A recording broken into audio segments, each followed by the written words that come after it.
Padre bueno, Padre Santo, gracias Señor por su amor, su misericordia, por todo lo que usted hace por nosotros, Señor. Gracias por este espacio que usted nos da de seguir investigando, de seguir preparándonos, Señor, con el propósito de defender su evangelio, su verdad y darnos cuenta, Señor, de lo que hoy en día la Iglesia tiene que vivir, convivir con doctrinas de hombres, con ortodoxias, Señor, manipuladas. Y perdónenos, Señor, y prepárenos, Señor, para poder defender su palabra. Se lo pedimos, Señor, en el nombre de Jesús. Amén. Mis hermanos, el día de hoy algo es, tal vez podríamos decir, breve. Mi intención no es mentirle, obviamente. Le prometo que es breve. Y lo que vamos a ver el día de hoy es tal vez distinto un poco a lo que ya hemos estado viendo este último tiempo. Recordemos, la semana pasada vimos la segunda parte de los testigos de Jehová. Hemos revisado, cierto, su doctrina a fondo, nos hemos dado cuenta, cierto, de cómo ellos abordan y cómo ellos también revisan sus doctrinas, qué creen de Cristo, qué creen de la Biblia, qué creen propiamente, qué está escrito en este documento tan conocido llamado la Atalaya, ¿no? Entonces, vimos la semana pasada todo ese tipo de cosas en relación, ¿cierto?, al movimiento de Testigos de Jehová, y finalmente hablamos de que es un movimiento que no es cristiano, no es ortodoxo, y que definitivamente, aunque podamos darle las mejores intenciones, pero no podemos nosotros, entre comillas, amigarnos o asociarnos, ni mucho menos considerar los hermanos en la fe. Eso es, en síntesis, lo que es los testigos de Jehová.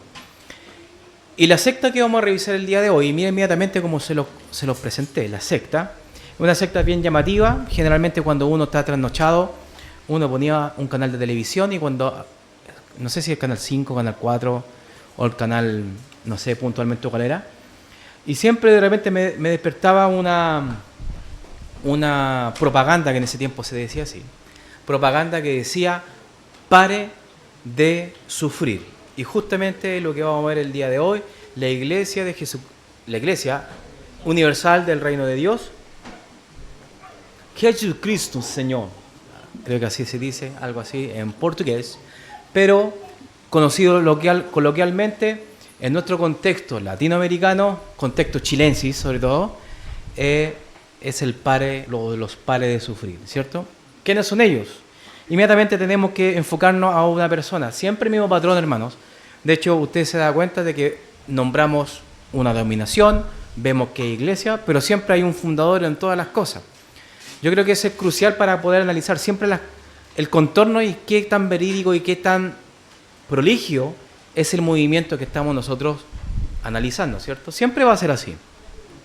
Y es así como tenemos a don Edir Macedo Becerra, pastor, empresario, escritor también brasileño, conocido por fundar y líder predilecto del movimiento de la Iglesia Universal del Reino de Dios. Su vida, las actividades, lo de ellos, todo lo que en contorno a este personaje ha generado admiración por ciertos círculos, ¿cierto? Pero también, por otro lado, una fuerte y muy predominante crítica a las prácticas que el movimiento hace. Tal vez usted no tiene idea de qué nosotros estamos hablando, pero este movimiento está hace muchos años. Yo diría que unos 25 años aquí en Chile. Y este movimiento es una de las iglesias más, tiene sedes, iglesias que son mega iglesias, son salones pero gigantísimos, es en el Alameda, donde usted va a ver una paloma, ¿cierto?, blanca en un corazón. Ellos son justamente para de sufrir y consignas como Dios es amor. Muy conocida una insignia, una identidad. Todo movimiento, hermano, tiene identidad. Todos tienen una historia, todos tienen un inicio, ¿cierto? Incluso los que quieren alejarse de la historia tienen un inicio. Bueno, volvamos a este hombre, Edir Macedo Becerra. Inició en el mundo evangélico la Iglesia Pentecostal Contemporánea, Iglesia Cristiana Nueva Vida. ¿Por qué les digo esto? Esto, hermano, que es muy importante. Y esto, lamentablemente, no tenemos absolutamente nada en contra de la Iglesia Cristiana Nueva Vida, que es una iglesia pentecostal. Porque ellos no tienen la culpa de que justamente en su fila tuvo al fundador de la iglesia o del movimiento Para de Sufrir. Esta iglesia, porque le tenemos, bueno, recordemos que ya tiempo atrás, meses atrás, pudimos definir entre un pentecostal clásico, un pentecostal contemporáneo y el neopentecostal o, en estricto rigor, el carismático, ¿no? Son tres frentes que tenemos en el mundo para darle contexto, ¿cierto?, al pentecostal. Pentecostal clásico no tiene nada que ver con el contemporáneo, son cosas muy distintas, hay más en común, pero mucho menos el clásico con el neopentecostal o el movimiento carismático, que son dos cosas totalmente distintas, ¿cierto? Ya, en este caso, esta iglesia es una iglesia de corte pentecostal contemporánea y fue una de las primeras iglesias en Brasil que insertó la adoración contemporánea como lo conocemos hoy en día. O sea, estamos hablando de la adoración moderna, ¿cierto? No estamos hablando de himnos, no estamos hablando de cánticos o salmos, sino que la forma estándar, se recuerdan que también hablamos de la adoración estándar de hoy en día la iglesia en general en el mundo, que prácticamente si nosotros vemos un bombo, una batería, un equipo, una guitarra, es una iglesia para nosotros inmediatamente, porque ya sería un estándar, ¿cierto? Es una identidad de iglesia. Esta iglesia Cristiana Nueva Vida, fue una de las primeras que abrazó el modernismo en la música, pero, es muy tal vez apropiado de decirlo, pero nunca se asoció formalmente o nunca tuvo públicamente una asociación con Para de Sufrir. Son dos cosas totalmente distintas. Esta iglesia se alejó, de hecho, en estricto rigor se le podría decir que es muy tradicionalista, alejana a lo que tal vez es el movimiento que estamos viendo ahora, Para de Sufrir, y su fundador nació y se formó en este lugar, ¿cierto?, en la Iglesia Cristiana Nueva Vida, Edir Macedo Becerra. En 1977, él fundó la Iglesia Universal del Reino de Dios en un antiguo cine en Río de Janeiro junto a otros pastores, ¿cierto? Normalmente siempre hay anonimato de ciertos círculos de confianza de los pastores o de líderes, ¿cierto? No van solos, siempre van acompañados. Es muy común y normal en todo movimiento, ya sea bueno o sea malo, ¿cierto? Pero en este caso, este hombre no estuvo solo. El desarrollo, hermanos, del movimiento, Macedo transformó la Iglesia Universal en una mega iglesia. El concepto de mega iglesia tal vez lo hemos hablado, pero ya la situación es tan grande, hermano, tan numérica, tantas personas que están en un sitio que ya no se puede contener, ¿cierto? Entonces, ¿qué es lo que hacen estos ministerios? Compran terrenos muy grandes, ¿cierto? Generalmente de tamaño de parcela, más o menos para que se haga una idea. Una parcela es como no sé cuántos metros cuadrados son, pero son bastante grandes, tienen un sitio grande, un salón como este, pero 100 veces más grande, ¿cierto? Y siempre con un mismo estándar, un escenario donde hay una banda, ¿cierto?, etcétera. Entonces, es más o menos así donde el movimiento ya se desarrolló. Donde en más de 100 países, ¿se dan cuenta? Si bien no es lo mismo hablar del mormonismo, hablar de los testigos de Jehová, como lo vimos la semana pasada, que tienen una historia, una organización y realmente grandísima, ellos si bien son grandes, pero no tanto como esto, tal vez proporcionalmente, no tanto como los movimientos sectarios que hemos visto, pero está en presencia de 100 países. Ahora, su teología, aunque usted no lo crea, es de la prosperidad. Sencillamente la teología está enriquecida, ¿cierto?, y centrada no en Cristo, no en la ortodoxia cristiana, ¿cierto?, no en los fundamentos bíblicos, sino que en la prosperidad. Y ya anteriormente hemos visto que la prosperidad está compuesta por varios movimientos más antes que se llamase prosperidad, como los movimientos, ¿cierto?, de santidad, los movimientos de la doble fe, ¿cierto?, la confesión positiva. ¿Se recuerdan de eso, no? Entonces, la prosperidad es central en su teología, para dar un nombre como teología, ¿cierto?, pero en realidad en su movimiento. Y esto atrajo a personas del sector económico grandes, o sea, de alta. Vulnerables, económicamente vulnerables. Obviamente porque la gente necesita ingresos, ¿por cierto? Entonces, obviamente que esto es muy totalmente abierto a todo público y la gente vulnerable, la gente de necesidad va a estos, en este caso, a este tipo de movimientos.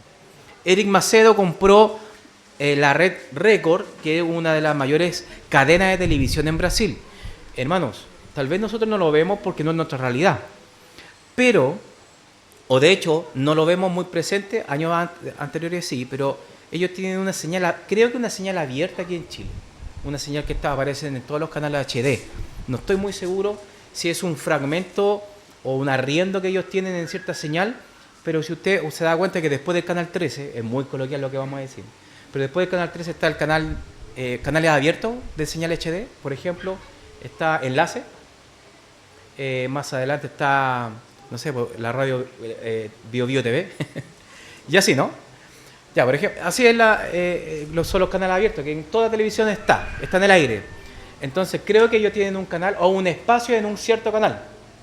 O si no, siempre posteriores a la 1 o 2 de la mañana en los canales abiertos, ellos están presentes también, donde ellos empiezan con este famoso eslogan, "Pare de sufrir", y con un tono bien brasileño.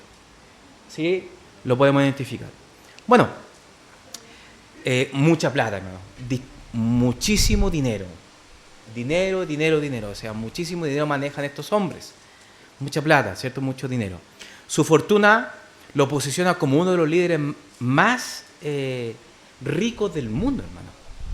Este hombre tiene muchísimo dinero, este movimiento maneja mucho poder adquisitivo. Es autor de varios libros sobre temas, obviamente no doctrinales, sino que más que nada espirituales, pero yo diría más espiritistas que espirituales, ¿cierto? Y sobre todo con esto consigna de la superación personal. Tú puedes ser el mejor, declara que eres millonario, si tú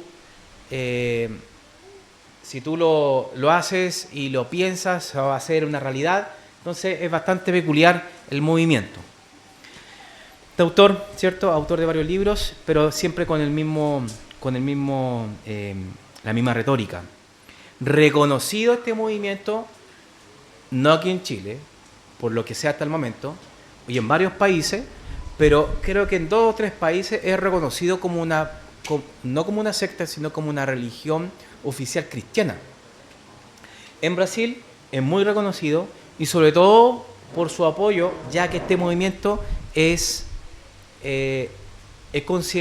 tiene tintes tradicionalistas, entonces ellos se alejan de todo línea progresista dentro de los políticos. Entonces, obviamente, y esto es una estrategia tal vez política, ¿cierto? Bueno, ahí tenemos justamente a Bolsonaro que está ahí en pantalla, ¿cierto? Que está siendo ungido por un aceite especial con una copa o recipiente especial. Pero, ¿qué sucede? Que este hombre, hay tantos adeptos en Brasil, hermano, de que estratégicamente los políticos van ahí porque son un voto sustancial. Su voto es muy fuerte, muy poderoso. Entonces, mucha gente, hermano. Si usted no se imagina cómo tanta gente es en Brasil. Muchísima gente. Pero hay controversia también en el movimiento. ¿Controversia en qué sentido? Se han enfrentado a múltiples acusaciones, lavado de dinero como uno de ellos, evasión de impuestos y enriquecimiento ilícito, con falsas propuestas, falsas doctrinas, engaño a la gente, que eso principalmente es lo que hace este movimiento. Iglesias evangélicas tradicionales, cuando hablamos de tradicionales, hermanos, yo creo que de aquí en adelante vamos a tener que hablar de estos temas, aprovechando que el pastor está hablando de esto, que hablar de iglesias evangélicas tradicionales, estamos hablando de iglesias evangélicas conservadoras, que no se apegan al movimiento político actual, ¿cierto? Porque hay iglesias abiertas que se apegan a los gobiernos de turno que son de tinte progresista, ¿cierto? Como por ejemplo hoy en día en nuestro país. Y que hay iglesias que dan al favor y que se apegan, ¿cierto? Y apoyan la agenda del gobierno de turno. En este caso ellos se alejan, ¿cierto? Pero las iglesias evangélicas tradicionales, tanto reformada, no reformada, carismática, no carismática, critican su teología simplemente, o sea, enfocado en la prosperidad y en sus prácticas de manipulación emocional y económica. Muy parecido tal vez a lo que vimos en G12, ¿no? Con esta línea carismática que también cae en manipulación. Macedo tiene una notable influencia política en Brasil, apoyando a candidatos de políticos que favorecen sus intereses. Eso tiene que ver también con las relaciones políticas que tiene este hombre. Sus prácticas como exorcismos masivos y sus objetos bendecidos, ya sea cual sea, porque hay distintos y hay una serie de stock o variedad de elementos bendecidos, obviamente de que hacen prácticamente un sincretismo, ¿cierto? Como una especie de santerismo, ¿cierto? Muy, como con objetos poco convencionales, por cierto, muy que generalmente se relaciona con santería, muchos de ellos. Pero bueno, sus objetos bendecidos han sido vistos como un sincretismo entre el cristianismo y las creencias populares. Su expansión, hermanos, son grandes, hermanos, verdaderamente grandes. Durante la década de 1980 y 90 llegaron a México, Estados Unidos, llegaron a Europa y llegaron a África. Y en México y otros países hispanos comenzaron a usar el lema que nosotros hoy en día conocemos como el pare de sufrir, como una invitación para asistir a sus servicios religiosos y recibir una ayuda divina de parte de Dios. La Iglesia sostiene que donar dinero puede traer bendiciones económicas y resolver el problema, prácticamente como una especie de fondo mutuo, ¿cierto? Donde prácticamente entregar dinero a la Iglesia es como una inversión económica. Es como eso prácticamente ellos lo tienen. Hay iglesias carismáticas que también caen en lo mismo, sobre todo con el concepto de diezmo. ¿Se acuerdan que el pastor hablaba de eso en el domingo pasado? Sus servicios incluyen, obviamente, que como parte de estos movimientos, sobre todo de prosperidad, incluye testimonios personales de personas que aseguran haber sido curadas de enfermedades o haber solucionado problemas financieros habiendo hecho algún acto, ya sea entregando algún dinero o haciendo una acción de fe. Estas acciones de fe generalmente están relacionadas con objetos que ellos mismos compran. Recuerdo hace 25 años o 20 años más o menos, que vi que ellos vendían una especie de una rosa de que no sé de qué jardín, creo que era del Edén según ellos, ¿cierto? Y lo vendían, hermano, a un alto precio y quedaban sin stock. La gente, hermanos, la ignorancia, ¿cierto? Que finalmente cae en esto y ellos los compran, hermano, compran estas cosas. Enfatiza prácticas del objeto ungido como aceite, agua, sal, hermanos. Tal vez nosotros, yo sé que somos bastante alejados de prácticas tal vez comunes y populares que nosotros no lo vemos. Pero la sal, hermanos, se ocupa, sobre todo mis hermanos latinoamericanos, o sea, caribeños, que están centrados en Latinoamérica, la sal se ocupa para muchas cosas que tienen que ver con la hechicería. Nosotros no sabemos porque somos chilenos, a veces somos tan sanos, algunos, culturalmente, que nosotros no tenemos idea de lo que sucede con ese tipo de cosas, pero sí, hermanos. La sal, aceite, el agua ¿qué? El agua bendita, pues, hermano. ¿Se dan cuenta? Todos estos conceptos, ¿cierto? Que tal vez no es muy común en nuestra sociedad, pero sí en otros países es muy común. Pañuelos bendecidos también. Ellos lo definen como canales para recibir milagros. ¿Se dan cuenta? Entonces, es una santería, hermano. Santería es una combinación entre la hechicería y algún concepto religioso como, no sé, como por ejemplo adoración a estatuas, mandas, etcétera. Es una combinación entre estas dos ramas, ¿cierto? Y hoy en día está muy popular, pero el chileno a pie todavía no lo entiende mucho, pero es una realidad hoy en día en nuestro país. mezclan conceptos espirituales con magia, y eso es un ritualismo. ¿Se da cuenta?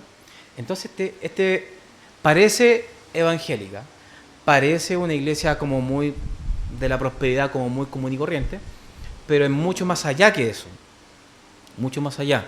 Si bien el movimiento de prosperidad carismática también recae en ciertas cosas, pero no muy literalmente. Pero aquí sí, son muy literales, literalmente, y abiertamente y públicamente. De hecho, ellos no tienen ningún problema en ofrecerte una rosa, no sé cuánto, de color rojo, que es para que tu matrimonio funcione.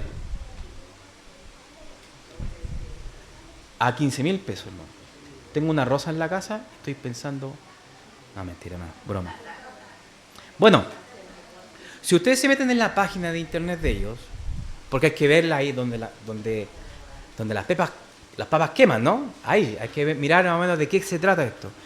Y esta es la definición de su agenda semanal, o sea, los cultos. Inmediatamente nos damos cuenta que es de lunes, de domingo a domingo, hermano. Ya, inmediatamente cuando vemos este tipo de cosas, hay un problema. Hermano, se necesita vida familiar. Necesita que usted esté en la casa. ¿Sí? Porque tiene hijos, tiene esposa, tiene una casa que mantener, tiene un hogar que hacer. O sea, que formar. No sirven esos cristianos que pasan domingo a domingo acá y ¿qué pasa con la casa? La descuidan. No, eso no es bueno, ¿cierto? Pero bueno, acá tienen servicio los días domingo, que ellos le dicen el encuentro con Dios. Tienen ellos lunes, que es como una especie de servicio, lunes de prosperidad con Dios. Martes, reunión de sanidad. Obvio, hermano, muy acorde, muy propio de la prosperidad, que tiene que ver las sanidades también. Miércoles de estudio bíblico, por último, ¿cierto? Pero tienen un espacio para estudiar la Biblia. Un jueves, terapia de amor. Y le hice clic porque quise enterarme de qué se trata. Y tengo una cita también. No, mentira. Viernes, reunión de liberación. Hermano, esto es exorcismo, ¿eh? Prácticamente exorcismo. La liberación es propio de los movimientos de prosperidad. Algunos no lo hacen tan semanalmente, sino que tienen encuentros generalmente, pero aquí lo hacen semanalmente. Y finalmente el sábado, reunión de los casos imposibles, que ese me llamó bastante la atención. O sea, los casos que realmente son porfiados. Entonces, es bien tremendo. Bueno, los lunes de prosperidad se define como charlas motivacionales para el éxito económico. En el templo de los milagros, el mercado de trabajo es cada vez más competitivo. Por esto, es de suma importancia aprender a usar la herramienta más poderosa que el ser humano posee para enfrentar cualquier obstáculo: la fe. ¿Cierto? En la reunión de la prosperidad con Dios se brinda una charla una charla universal enfocada principalmente en quien busca un cambio en su vida profesional y, consecuentemente, económica. Participe de la charla de prosperidad con Dios que se realiza los lunes en el Templo de la Fe y las Universal, está mal escrito esto, en todo el país, a las 8, a las 10, a las 15 y a las 20.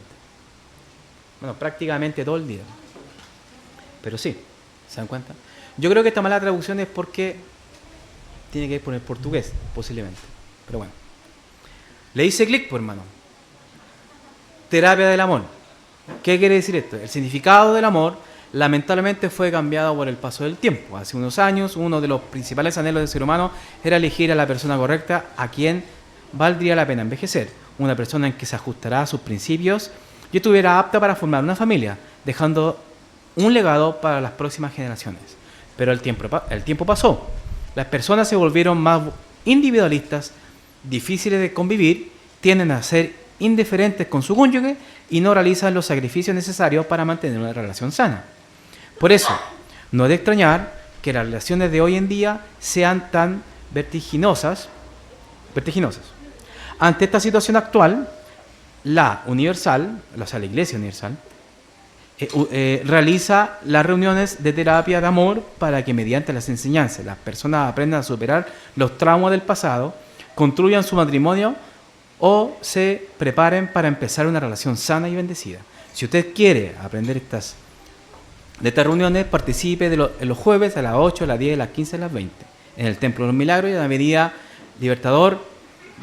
Por ahí va la cosa, ¿cierto? Pero es así. Entonces, ya sabe, hermana, Metro ULA, no, ¿a qué no nos juntamos? No, mentira, hermano. Pero sí, se dan cuenta de que esto hermano, pero esto es un tema de marketing, oferta y demanda. Lleve ya, ¿se recuerdan eso? De esa propaganda, ¿cierto? De Falabella o de... O lo llame ya. Antena 3 Directo, también, ¿se acuerdan? Es lo mismo, oferta y demanda. Haga clic aquí, haga su donación, participe, vamos, venga. Es un producto, hermano, finalmente, de consumo. Bueno, dándole un poco más de seriedad al tema, ¿cierto? Porque en realidad estuve copuchando en realidad la página de internet. El concepto de bautismo que tienen ellos es totalmente diferente, pero hay algunas cosas que siguen con la tradición evangélica, como por ejemplo, las prácticas para ellos son simbólicas y funcionales, orientadas en fortalecer la fe, ¿cierto? Estamos hablando del bautismo, y facilitar experiencias espirituales, pero no como medio directo de gracia. El bautismo es una de las pocas prácticas de los parados de sufrir, ¿cierto? Es de los iniciales de la iglesia, que comparte con otras tradiciones cristianas. Realiza el bautismo por inmersión en agua. Eso lo hace, como lo hacen todas las tradiciones evangélicas, no todas, pero obviamente la gran mayoría. Las definen como un símbolo externo de arrepentimiento, fe y compromiso con Dios. Se lo presenta como un acto de liberación espiritual. ¿Se da cuenta? En otras sectas que hemos visto lo ven como un acto para la salvación. Aquí es una liberación espiritual de la vieja vida y entrada a una nueva etapa de fe, ¿cierto? Más que nada eso. Y el concepto de la cena que ellos tienen se observa de una manera diferente a la iglesia histórica. Se celebra la cena periódicamente, generalmente con pan y jugo de uva, no literalmente el vino, ¿no? O sea, nosotros conocemos lo que es el vino, somos chilenos, ¿cierto? Pero jugo de uva es totalmente diferente, el jugo de uva no es fermentado, ¿sí?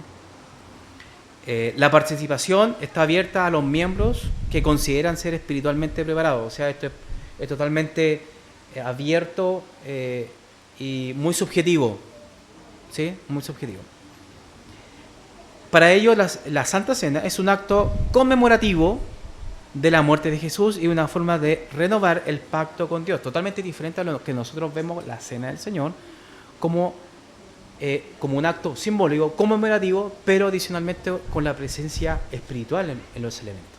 ¿Se da cuenta? Muy distinto como nosotros lo vemos con ellos. Ahí está el peligro, hermano, de lo que nosotros vimos, ¿se recuerdan?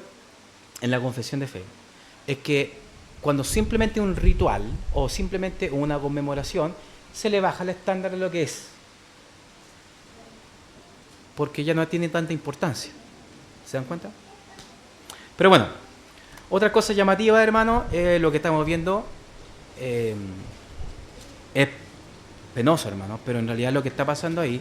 Y esto es delicado porque ellos juegan con la esperanza de la gente. Yo sé que la gente, las personas tienen justamente una responsabilidad en todo esto. Como, no sé quién dijo, no sé si fue un argentino, pero fue que el tango se baila a dos, ¿cierto? Finalmente esto, no existirían estos hombres si no hay gente que los siga principalmente.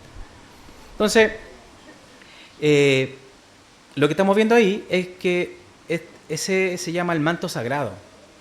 ¿Qué es lo que hacen ellos? De que cuando ellos tienen una petición, una enfermedad o algo que ellos quieran recibir alguna respuesta divina de parte de Dios, ellos ¿qué es lo que hacen? Se acercan al altar y se empapan, ¿cierto? Se envuelven en este manto, teniendo una fe única, hermano. Y obviamente de que esto se abre debate, ¿cierto? Porque obviamente que nosotros tenemos una respuesta teológica a esto. Pero hay gente, hermano, de que ellos ven que si funcionó, es Dios. Y se mantienen ahí. ¿Correcto? Y eso lo conocemos nosotros como el pragmatismo, ¿cierto? ¿Cuántas de nosotros hemos escuchado de que gente que participa en la Virgen, en los Vázquez, ¿cierto? En la peregrinación, ellos han tenido una respuesta de que alguien se sanó, de que me fue bien en la prueba, de que me fue bien en la tesis, me titulé gracias a eso, entonces yo vengo a hacer una manda. Yo lo he escuchado todas estas veces y yo le digo, eso es pragmatismo. Porque funcionó, pero eso no quiere decir, ¿cierto?, de que fue Dios. Lo mismo cuando nosotros, o muchas de las, sobre todo, se recuerdan que vimos el movimiento adventista. El movimiento adventista, ¿qué decía? Si tal día ocurre algo es porque efectivamente va a pasar algo espiritual. Y justamente hubo una lluvia de meteoritos. Pragmatismo, ¿cierto? Y Miller, ¿vieron que era así? Obvio, hermano. Lo mismo pasó con Russell, con el movimiento de... no, más adelante, con el mismo, lo mismo adventista, pero con la Segunda Guerra Mundial, con la Primera Guerra Mundial. ¿Vieron? Efectivamente algo pasó en el mundo espiritual. Lo mismo, hermano, pragmatismo. Y así como los testimonios surgen. O sea, aquí rápidamente, ¿cierto? Dice aquí una de las personas que está como comentando, esto es una página, parte de la página oficial de los Pares de Sufrir, ¿cierto? Donde ellos muestran los testimonios, muy importantes los testimonios, muy centrados en los cultos. Mi hijo sufría con displasia en la cadera, pero toqué en el manto y Dios hizo el milagro en mi vida. ¿Se dan cuenta? ¿Cómo nosotros vamos a... ¿cómo convencemos a esa persona? Le decimos, oye, no fue esto. Ahí se genera un sesgo. ¿Cómo la sacamos de ahí? A menos que sea mediante el Espíritu Santo, esa persona realmente va a salir de ese lugar. Bueno, y nos damos cuenta de que este movimiento, los Pares de Sufrir, son para muchos países, ojo, considerado una iglesia cristiana evangélica verdadera, o sea, tradicional. Pero nosotros vemos que con todas estas prácticas y este concepto de prosperidad central y con todo el pragmatismo que existe alrededor del tema, es que es considerado una secta. Y de hecho coincide con una secta porque las sectas inician desde el primer momento con las mismas doctrinas. ¿Se dan cuenta? Entonces, hermanos, si alguien le dice que viene del Padre de Sufrir, predíquele inmediatamente el Evangelio y diga, sale rápido de ahí, porque el manto sagrado, la rosa, no sé cuánto, de color rojo, o cualquier tipo de utensilio que ocupen ellos, no te va a salvar al infierno, sino que Cristo. ¿Correcto? ¿Se dan cuenta? Ahí nos damos cuenta que es grave son las sectas, muy graves. Perfecto, hermanos. Me alegra mucho que había quedado claro. Amén. ¿Dudas, consultas, preguntas?